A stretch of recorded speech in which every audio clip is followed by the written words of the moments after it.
Viewers, welcome to నా autograph.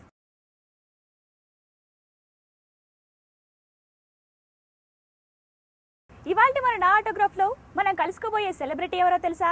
ఎవరో కాదండి, నాటి బాలరామాయణంలో సీతగా, నేడు నాట్య మయూరిగా ప్రేక్షకుల ప్రశంసలు అందుకుంటున్న స్మితా మాధవ్ గారు ఇవాళ మన సెలబ్రిటీ. మరి వారిని అడిగి ఆవిడ స్వీట్ మెమరీస్ ఏంటో తెలుసుకుందామా? పదండి.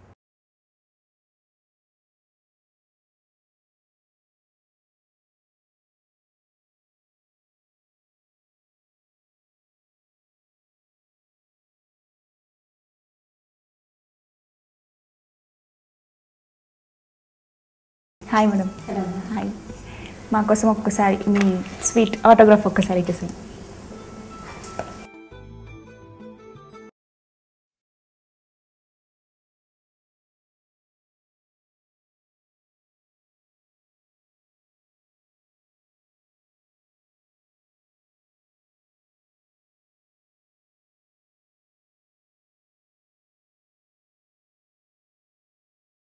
Thank you. ఓకే మేడం, ముందుగా మీ బాల్యం గురించి, అలాగే మీ స్టడీస్ ఎలా గడిచే చిన్నతనం అవన్నీ ఒకసారి మా ప్రేక్షకులకు వివరించండి. బాల్యం అంటే ఇప్పుడు అందరూ చదువుకున్నట్టు నేను స్కూల్లో ఓకే. మామూలుగా ఆర్డినరీగానే చదువుకున్నాను. కాకపోతే ఒక చిన్న తేడా ఏంటంటే మా ఇంట్లో చిన్నప్పటి నుంచే స్టడీస్తో పాటు ఇంటి స్కూల్కి వెళ్ళడం రావడం అని కాకుండా మెయిన్గా బాగా కళల గురించి చాలా ఇంట్రెస్ట్ ఉండేదన్నమాట. సో అందుకని చెప్పేసి స్కూల్కి వెళ్ళి రావడం ఇంపార్టెంట్, కానీ అంతకన్నా ఎక్కువ ఇంటికి వచ్చిన తర్వాత బాగా సంగీతం ప్రాక్టీస్ కానీ భరతనాట్యం ప్రాక్టీస్ కానీ సో చిన్నప్పుడు బాగా దాని మీద కాన్సన్ట్రేట్ చేసే ఒక సిచ్యువేషన్ ఇంట్లోనే కుదిరిచ్చారని చెప్పాలి. మీ వంశంలో ఇంకెవరైనా కానీ ఇలా కళాకారులు ఎవరైనా ఉన్నారా? అంటే చెప్పాలంటే యాక్చువల్లీ మా అమ్మ సైడ్లో అందరూ కళాకారులే, కాకపోతే ఆ జనరేషన్లో అప్పుడు అంటే అంతగా ప్రోత్సాహం లేకపోవడం వల్ల వాళ్ళెవరూ స్టేజ్ మీద అందరికీ దాని ఇంట్లో పాడుకోవడం. మా అమ్మకి నాట్యం అంటే డాన్స్ అంటే బాగా ఆసక్తి అన్నమాట, బాగా ఇంట్రెస్ట్ ఉండేది. ఏదైనా ఇంకా పిల్లల మీదే చూపించాలి, వాళ్ళ పిల్లల మీద చూపిస్తుంటారు. కానీ ట్రై చేయడం ఒకటే కాకుండా నాకు తెలిసినంత వరకు చాలా మంది తల్లిదండ్రులు పిల్లల్ని తీసుకెళ్లి క్లాస్లో అయితే వేసిస్తారు, తర్వాత పెద్దగా పట్టించుకోలేని సిచ్యువేషన్ అలా ఉంటుంది అనమాట. కానీ అలా కాకుండా మా ఇంట్లో అమ్మ పాడేవాళ్ళు, మా నాన్నమ్మ పాడేవారు, అమ్మ వాళ్ళ అక్క, అమ్మ వాళ్ళ అమ్మ వాళ్ళు అందరూ చాలా అంటే ఏంటంటే అది కళలు నేర్చుకుని పర్ఫార్మింగ్ ఆర్టిస్ట్ గా స్టేజ్ ఎక్కాలన్న ప్లాన్ అయితే ఎవరికి లేదు. కానీ ముఖ్యంగా ఏంటంటే కుటుంబంలో అందరికీ ఒక ఐడియా ఏంటంటే ఎవరైనా సరే, ఆడపిల్లలైనా సరే మగ పిల్లలైనా సరే కళలు కొంచెం నేర్చుకుంటే ఆ ఎక్స్పీరియన్స్ అనేది మనుషులకి అది చాలా ఎప్పటికైనా కళల్ని పోషించడం అన్నా లేకపోతే ఆ కళల్ని ఎంజాయ్ చేయడం కూడా అది బాగా పనికొచ్చే విషయం, కళలు నేర్చుకోవడం అనేది. అలాంటి ఒక ఐడియాలో అమ్మ వాళ్ళమ్మ నాన్నమ్మ అందరూ నేర్చుకున్నారు. కానీ పర్ఫార్మింగ్ ఆర్టిస్ట్ గా ఆన్ స్టేజ్ పర్ఫార్మ్ చేయడం అనేది మా కుటుంబంలో నేనే ఫస్ట్ మొదటిగా మీరే.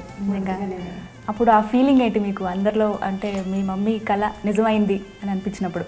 యాక్చువల్లీ నిజంగా చెప్పాలంటే పాపం మా అమ్మ నాకు నేర్పించినప్పుడు ఆవిడకి కూడా చాలా లిమిటెడ్ అయిన అంబిషన్ అని చెప్పాలి. అంటే ఆవిడ కూడా ఏదో మా అమ్మాయి అలాగే పర్ఫార్మింగ్ ఆర్టిస్ట్ రావాలి, అక్కడ చేయాలి, అమెరికాలో డాన్స్ చేయాలి, ఇక్కడ యూరోప్ లో పాడాలన్న ప్లాన్ తో ఆవిడ నాకు నేర్పించలేదు. కానీ ఏదో దేవుడి దయ వల్ల ఆవిడ ఎంతైతే ప్లాన్ చేశారో అంతకన్నా ఎక్కువనే దేవుడు ఇచ్చాడు. సో న్యాచురల్ గా సంతోషం, అమ్మ సంతోషం. నిజమే, ఇలాంటి కళలు రావాలంటే దైవానుగ్రహం కూడా ఉండాలి అంటారు. అది తప్పకుండా కళలు రావాలంటే పూర్వజన్మ సుకృతం ఉండాలి, తప్పకుండా. తర్వాత గురువుల ఆశీర్వాదం ఉండాలి, కుటుంబం మూడు ఉండాలి. ఇంకా బాలరామాయణం ఈ చిత్రం అనగానే మాకు ముద్దు ముద్దు సీత గుర్తొస్తుంది. అసలు అప్పుడు కెమెరా ఫేస్ చేసినప్పుడు కానీ అసలు మీకు ముందు ఆఫర్ ఎలా వచ్చింది ఆ మూవీకి? అది యాక్చువల్లీ చాలా వింతగా ఉంటుంది ఆ స్టోరీ వింటే ఎవరైనా సరే. ఎందుకంటే మా ఇళ్ళలో అంత ఫ్యామిలీలో కళల మీద బాగా ఇంట్రెస్ట్, కానీ సినిమా అంటే అసలు మనలో ఐడియా కూడా లేదు. ఇన్ఫాక్ట్ చెప్తే నవ్వుతారు. నేను చిన్నప్పుడు ఐ థింక్ అసలు సినిమాస్కి తీసుకుని వెళ్ళే వాళ్ళు కాదు ఇంట్లో. అందరు చెప్పారని అంజలి అని ఒక మూవీ వచ్చినప్పుడు చిన్నపిల్లలు, నాకు మూవీస్ గురించి ఏమి తెలీదు. ఎంత అంటే తీసుకుని వెళ్ళినప్పుడు అక్కడ వెనకాల ప్రొజెక్టర్ నుంచి అదే ఫిల్మ్ కాబోలనుకొని నేను ఫస్ట్ 10 minutes స్క్రీన్ చూడకుండా వెనకాల తిరిగి చూసాను అన్నమాట. సినిమా గురించి ఎందుకంటే అసలు ఏం తెలీదు. అండ్ ఇంట్లో పెద్దగా సినిమా మీద అమ్మడానికి కూడా ఇంట్రెస్ట్ లేదు అంతగా. పైగా వాళ్ళకి ఏంటంటే పిల్లలకి చిన్నప్పటి నుంచే మూవీస్ చూడడం అలవాటు చేస్తే ఇంకా ఇవి చేయాల్సిన పనులేమో మానేస్తారేమో భయంతో టీవీ సినిమా అదర్ నావిగేషన్స్ ఎక్కువైపోతాయి అందుకని చెప్పేసి వాళ్ళు సినిమా పెద్దగా ఎంకరేజ్ చేసేవారు కాదు. ఈవెన్ చూడడానికి కూడా యాక్ట్ చేయడం అంటే అస్సలు ఐడియానే లేదు. కానీ దట్ వాజ్ 1995 అక్టోబర్లో నాకు భరతనాట్యం అరంగేట్రం జరిగింది. అది మన రంగప్రవేశం ఫస్ట్ సోలో పర్ఫార్మెన్స్. ఇప్పుడు అప్పుడు ఏంటంటే 95లో అరంగేట్రం జరిగినప్పుడు బాగా పబ్లిసిటీ, ఎందుకంటే చిన్న పాప అప్పుడు అరంగేట్రం 9-10 years జరిగినప్పుడు న్యాచురల్ గా ప్రెస్ వాళ్ళు పేపర్ కవరేజ్ అదంతా ఉండేది. సో అప్పుడు మాకు ఇన్ఫాక్ట్ తెలీదు. అప్పుడు వచ్చి ఎంఎస్ రెడ్డి గారు, మా రామాయణంకి ప్రొడ్యూసర్ ఎంఎస్ రెడ్డి గారు అన్ని క్యారెక్టర్స్ కి ఆర్టిస్ట్ ఫిక్స్ చేసేసారు. ఈ సీత క్యారెక్టర్ ఒక్కటే ఆయనకి కుదరలేదు. మీకు తెలుసు ఎంఎస్ రెడ్డి గారు నాట్ జస్ట్ నిర్మాతగా కాకుండా ఆయన ఒక మహా కవి. అవును. సో ఆయనకి ఏంటంటే డైలాగ్ అన్ని తానే ప్రిపేర్ చేశారు కాబట్టి ఆ మూవీలో సీతమ్మ క్యారెక్టర్ ఎలా ఉండాలంటే ఆయన మనసులో ఊహ ఒకటి ఉంటుంది. ఆయన ఎందుకని ఆయన చూసిన ఆర్టిస్ట్ ఎవరు ఆయనకి అది మ్యాచ్ అవ్వలేదు. సో ఆయన అప్పుడు బాగా ఒక టెన్షన్ లో ఉన్నారనమాట. అందరి క్యారెక్టర్స్ ఫిక్స్ అయిపోయారు, అన్ని అయిపోయింది, సీత క్యారెక్టర్ దొరకలేదని ఆయన బాగా ఒక టెన్షన్ లో ఉన్నట్టున్నారు. అప్పుడు కరెక్ట్ గా ఆ టైంలో నాకు అరంగేట్రం అనేది జరగడం, ఆ ప్రెస్ ఫోటోస్ అవన్నీ రెడీగా చూశారు. సో చూసి మాకు ఒక కామన్ ఫ్రెండ్ ద్వారా మా పేరెంట్స్ అప్రోచ్ అయ్యారనమాట. అప్రోచ్ అయితే న్యాచురల్గా మా ఇంట్లో మూవీ అంటే చెప్పారు, చాలా టెన్షన్ అయిపోయారు అందరూ.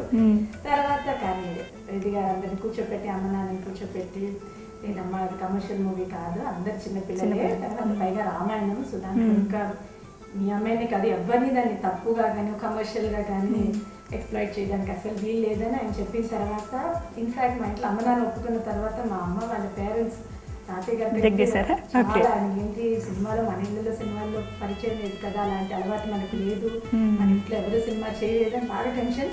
సో పాప అప్పుడు రెడ్డి గారు ఇంటికి వచ్చి మా తాతగారు అమ్మమ్మని కూర్చోపెట్టి ఆయన ఎక్స్ప్లెయిన్ చేశారనమాట. లేదమ్మా ఇది రామాయణం, సో మీరు అసలు భయపడాల్సిన పని లేదు, పిల్లలకి అందరూ స్కూల్ పిల్లలు కాబట్టి మేము స్కూల్ షెడ్యూల్స్ కూడా చూసుకుంటాము, వాళ్ళకి స్టడీస్ వీలైనంత వరకు స్పాయిల్ చేయకుండా, సో మీకు కంగారు పడాల్సిన పని లేదు అని ఆయన చెప్పిన తర్వాత వీళ్ళు కొంచెం వాళ్ళు ఒప్పుకొని అలా రామాయణం యాక్సెప్ట్ చేయడం జరిగింది. It was a beautiful experience. చిన్న అందరూ మేమే కాదు, మొత్తం అందరూ చిన్న పిల్లలు, అక్కడ మాక్సిమం అందరూ స్కూల్ పిల్లలు ఏజ్. మాకు నన్ను అడిగితే అది ఒక పెద్ద ఎక్స్కర్షన్ లాగా ఉంది.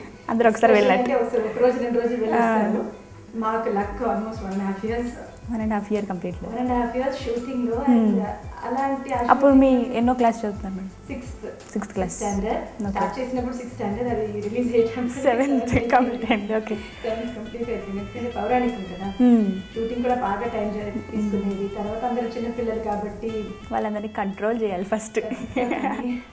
అందులో బాగా చాలా గమ్మత్తుగా ఉండేది కొన్ని సీన్స్. అందులో రావణాసురుడు వేసింది అమ్మాయి, అమ్మాయి నేను మంచి బెస్ట్ ఫ్రెండ్స్ అనమాట. సో ఎందుకంటే నాకు అప్పుడు చిన్నప్పుడు బాయ్స్ తో మాట్లాడడం అంటే కొంచెం భయం, సో అందుకనే స్వాతి నేను బెస్ట్ ఫ్రెండ్స్. సో మన తారక్ గారు చేసేవారు రావణాసురుడు సీత ఇప్పుడు కూర్చొని చాలా ఒక వెరీ వండర్ఫుల్ ఎక్స్పీరియన్స్. ఇంకా అందులో మీకు ఏదైనా మెమరబుల్ సీన్ ఏదైనా సరే, అంటే ఎక్కువ టేకులు తీసుకున్నది కానీ, లేకపోతే వెంటనే ఒక టేకే చేసేసిన సీన్స్ కానీ? సీతాదేవి అంటే మనకి అసలు నార్మల్గా ఎలా చాలా ఔన్నత్యం, ఆమెకి ఎంత అవుతారు, చాలా కామ్గా ఉంటుంది ఆమె. అసలు మా డైలాగ్స్ ఉండవు మ్యాక్సిమం, కళ్ళతోనే అభినయం అన్నీ చేయాలి. అందులో మీరు భరతనాట్య కళాకారిణి కాబట్టి మీకు అదొక ప్లస్ అయి ఉండొచ్చు. అదే పెద్ద ప్లస్, డైలాగ్ లేకపోవడమే పెద్ద ప్లస్. పాపం అక్కడ తారక్కి ఎన్టీఆర్ స్వాతి రావణాసురుడికి పెద్ద పెద్ద డైలాగ్స్, కానీ బాగా ఇన్ఫాక్ట్ అవుట్డోర్ షూటింగ్స్ అని బాగా ఎంజాయ్ చేసేవాళ్ళు. ఇన్ఫాక్ట్ నాకు ఇప్పుడు కూడా గుర్తుంది, ఇది చాలకుడిలో కేరళ షూటింగ్. సో దాంట్లో ఒక ప్లేస్ లో చంద్రశేఖర్ గారికి ఏమో మధ్యలో ఒక రాక్ మీద కూర్చోపెట్టి షూట్ చేయాలని. సో అక్కడికి వెళ్ళేసరికి మాకందరికి తారక్ నేను మాత్రం వెళ్ళాలి ఆ రాక్ కి. పాపం అసిస్టెంట్ డైరెక్టర్ వాళ్ళందరికీ పెద్ద పెద్ద కాస్ట్యూమ్స్ ఒక్కొక్కరికి మాకందరికి. సో ఆ కాస్ట్యూమ్స్ వేసుకొని వెళ్ళడం. తర్వాత కొన్ని సీన్స్ అక్కడ సన్ రైజ్ షాట్స్ అని వాళ్ళు ఎలా మేనేజ్ చేస్తారో, మేమందరం 5:36కి లేపినా లేపే చేసుకోవాలి ఎవరు చిన్నప్పుడు. సన్ రైజ్ షాట్ అని చెప్పేసి మార్నింగ్ 2:30కి అలా లేపి 3:34 కల్లా మేకప్ పెట్టి మమ్మల్ని కూర్చోపెట్టి నిద్రపోతున్నారు, శుభ్రంగా నిద్రపోతూ ఉండేవాళ్ళం. సో అలాంటి చాలా ఇన్సిడెంట్స్ బాగా గుర్తుండిపోయేవి. ఓకే స్మిత గారు, మీరు ఒక్క నాట్య కళాకారనే కాదు, ఇంకా సంగీతంలో కూడా ప్రావీణ్యం ఉంది, మీరు ఒక సింగర్ అని కూడా మాకు తెలుసు. మాకోసం మరి ఒక్క పాట పాడండి. భావయామి గోపాల బాలం మనసేవితం తత్పదం చింతయేయం సదా. భావయామి గోపాల బాలం మనసేవితం తత్పదం చింతయేయం సదా. భావయామి గోపాల బాలం మనసేవితం తత్పదం చింతయేయం సదా. కటిఘటిత మేఖలా ఖచితమణిఘంటిక.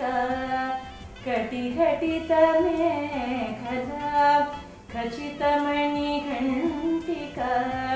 పటల నినరేణ విభ్రాజమానం. కుటిల పదఘటిత సంకుల శింజితేన తం చటుల నటరా సముజ్వల విలాసం. భావయామి గోపాల బాలం మనసేవితం తత్పదం చింతయేయం సదా. థ్యాంక్ యూ మేడం, అడిగిన వెంటనే మాకోసం ఒక చక్కటి పాట పాడారు. ఒకవేళ మీరు ఈ ఫీల్డ్లోకి రాకపోయి ఉంటే ఇంకా ఏమైనా ఆలోచన ఉందా మీకు? ఇప్పుడు చిన్నప్పుడు మనం చాలా ఎక్స్పెక్ట్ చేస్తాం, నేను ఐఏఎస్ని, డాక్టర్ అవ్వాలి, ఇలా చాలా అనుకుంటూ ఉంటారు. నిజం చెప్పాలంటే చిన్నప్పుడే దీంట్లో వేసేసాను కాబట్టి పెద్దగా దాని వేరే ఆప్షన్స్ ఆలోచించడానికి ఛాన్స్ లేదు. కానీ ఆయన కొన్ని డ్రీమ్స్ ఉండేవన్నమాట. ఇప్పుడు మామూలు చాలా చిన్నతనంలో అయితే అందరికి ఉండే డ్రీమ్స్ ఉండేవనుకోండి, స్టెథోస్కోప్ తీసుకుని డాక్టర్ అవన్నీ అడ్రస్ బేస్డ్. ఓకే, అలా ఇష్టం ఉండేది. డాక్టర్ అంటే ఏమి, టీచర్ అంటే ఏమి అని తెలియకపోవచ్చు. ఆయన ఆ డ్రెస్ చూసి అది చిన్నపిల్లలందరికీ ఉండే ఆశలు అనుకోవచ్చు. కానీ తర్వాత ఎప్పుడు లా మీద ఒక ఇంట్రెస్ట్ ఉండేది. సో అందుకనే ఆ ఆశ ఫుల్ఫిల్ చేసే ఆపర్చునిటీ లేదని చెప్పలేను, ఎందుకంటే నేను లా చదివాను. Okay, qualified lawyer. Okay, so ఎప్పుడైనా సరే అది ఇంప్లిమెంట్ చేయడానికి ఛాన్స్ రావచ్చు. సో దాని మీద ఒక ఇంట్రెస్ట్ ఉండేది కాబట్టి ప్యారలల్ గా దీంతో పాటు నేను లా కూడా చదివాను అండ్ బార్ కౌన్సిల్ లో ఎన్రోల్ అవ్వడం జరిగింది. అయితే మేము స్మిత గారిని అడ్వకేట్ గా కూడా చూడొచ్చు అనమాట.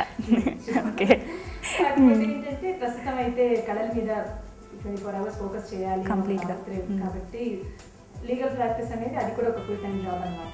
అది హాబీ కింద చేసే ప్రొఫెషన్ కాదు. అంటే నాట్ జస్ట్ అది ఒక ఇంపార్టెంట్ జాబ్, కూడా ఒక రెస్పాన్సిబిలిటీ. లాయర్స్ కంటూ ఒక బాధ్యత ఉంది పబ్లిక్ లో. సో ఎందుకంటే పబ్లిక్ ఇంకొక కీ రోల్ పోషిస్తారు చేసే విషయం కాబట్టి అది ఏదో ఒక అలా ఇలా చేసే విషయం కాదు. సో తప్పకుండా ఫుల్ఫిల్ అవ్వాలని మేము కోరుకుంటున్నాం. మేము అడ్వకేట్గా చూడాలని కూడా ఆశిస్తున్నాం. మీరు ఎప్పుడో మళ్ళీ మాకు బాలరామాయణంలో కనిపించారు, తర్వాత మళ్ళీ మాకు కనిపించలేదు. ఇప్పుడు ఒకవేళ మీకు ఆఫర్ వస్తే ఒక హీరోయిన్గా మీరు యాక్సెప్ట్ చేస్తారా? నిజం చెప్పాలంటే రామాయణం తర్వాత చాలా ఆఫర్స్ వచ్చాయి. సో ఇన్ఫాక్ట్ మా ఇంట్లో కూడా నవ్వుకుంటూ ఉంటాము, చాలా తెలుగు సినిమాలు మేము చూడాల్సిన అవసరం లేదు ఎందుకంటే ఓకే. సో అలా చాలా ఆఫర్స్ వచ్చాయి. కాకపోతే ఏంటంటే నేనే యాక్సెప్ట్ చేయలేకపోయానంటే చేయలేదు. ఎందుకంటే రామాయణం అంటే అది న్యాచురల్ గా వేరు, పౌరాణికం కాబట్టి అది వేరు. తర్వాత నాకు ఏంటంటే ఎప్పుడు కూడా ఒక పక్కన స్టడీస్ స్పాయిల్ అవ్వకూడదని, తర్వాత మెయిన్ గా ఈ కళల పట్ల బాగా ఒక విపరీతమైన ఒక ఇంట్రెస్ట్, దాని మీద ఫోకస్ చేయకూడదని అది ఒక ఆశ ఎప్పుడు ఉండేది, ఇప్పుడు కూడా ఉంది. కాబట్టి నా దీనికి కావాల్సిన టైం, భక్తి, శ్రద్ధ దీనికి ఇవ్వాలి అని ఒక ఆశ. అదొకటి. తర్వాత కమర్షియల్ మూవీస్ ఒక్కొక్కటి, కొన్నిసార్లు మనం చేసే క్లాసికల్ డాన్స్ కి, క్లాసికల్ మ్యూజిక్ కి, దానికి కొంచెం ఆపోజిట్ గా ఉంటాయి కొన్ని అయితే ఇప్పుడు వచ్చేవి. సినిమా నన్ను అడిగితే చాలా మంచి మీడియం అది, ఎక్సలెంట్ మీడియం. ఎందుకంటే ఎంత జనాలు బాగా ఆకర్షించే ఒక మీడియం, వెరీ పవర్ఫుల్ మీడియం. కాకపోతే ఏంటంటే సమ్ టైమ్స్ మనకున్న ఐడియాస్, మనకున్న థాట్ ప్రాసెస్, మనం చేసే ఇది దాంతో మ్యాచ్ అవ్వకపోవచ్చు. ఓకే స్మిత గారు, మీరు అబ్రాడ్లో ఇచ్చిన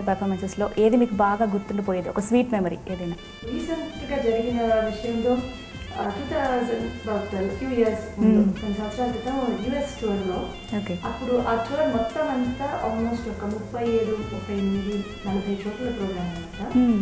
బాగా ఫుల్ 2 months. ఆ టూర్ అప్పుడు ప్రతి కాన్సర్ట్ లో ఇట్ వాజ్ ఫండ్ రైజింగ్. ఇక్కడ వికలాంగుల బాలులకి ఒక స్కూల్, సో ఆ స్కూల్ కి ఫండ్ రైజింగ్ అనమాట. సో నాకు బాగా సాటిస్ఫైయింగ్ ఆ టూర్, ఎందుకంటే మనం వేరే వాళ్ళ కోసం చేస్తున్నాం అండ్ ఒక మంచి కాజ్ కి మనం సహాయం చేస్తున్నాం అనే ఫీలింగ్. ఆ ఫీలింగ్ ఆల్మోస్ట్ లాస్ట్ ప్రోగ్రామ్ అప్పుడు బాగా చాలా మనసుకి బాగా నిండుగా సంతోషంగా ఎప్పుడు ఉండిందంటే, ఒక డాక్టర్, పెద్ద డాక్టర్ ఆయన ప్రోగ్రామ్కి వచ్చి కూర్చున్నారు. ముందే చెప్పారు, అమ్మా మాకు నాట్ వెరీ టైర్డ్ ఇవాళ, నేను మా ఆవిడ exactly 5 minutes we can stay for the program, ఆ తర్వాత మేము వెళ్ళిపోతాం.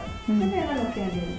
అక్కడ ఎలా అంటే first 1.5 hours dance program, 15-20 minutes break. ఆ లోపు తొందరగా మేకప్ అంతా చేంజ్ చేసుకొని మామూలు సారీ కట్టుకొని పాట కచ్చేది. సో బాగా ఛాలెంజింగ్ అనమాట. ఇలా every weekend Friday, Saturday, Sunday for 8 weeks continuously. బాగా టాక్సింగ్. బట్ ఏంటంటే మొత్తం చూడలేదు, ఒకటే ఇన్స్పిరేషన్, ఓకే మనం బాగా పర్ఫామ్ చేసి పిల్లలకి ఒక సహాయం అన్నట్టు. సో ఆ డాక్టర్ 5 minutes కూర్చుంటానని చెప్పిన ఆయన ఫుల్ ప్రోగ్రామ్ 4 hours కూర్చున్నారు. At the end of the day ఎన్నో lakhs పాపం డొనేట్ చేశారు ఆ స్కూల్కి. ఈ సెడ్ ఈ పర్ఫార్మెన్స్ చూసాను, ఐమ్ వెరీ హ్యాపీ. సో ఈ కాజ్కి ఇంత సపోర్ట్ చేస్తున్నాను. సో అది బాగా ఒక మెమరీ. అలాంటిది నిజంగా మన వల్ల ఇంకొకరికి సహాయం జరుగుతుందంటే చాలా ఇప్పటికి కూడా గుర్తుంది. ఆ ఒక్క నిమిషంలో నాకు మొత్తం టూర్ అలసట తీరిపోయింది. ఇంకా మీకు అవార్డ్స్, మాకు అవార్డ్స్ గురించి చెప్పండి మేడం. దేవుడు అనుగ్రహం బాగానే. ముందుగా అందుకున్న అవార్డు ఏదైనా?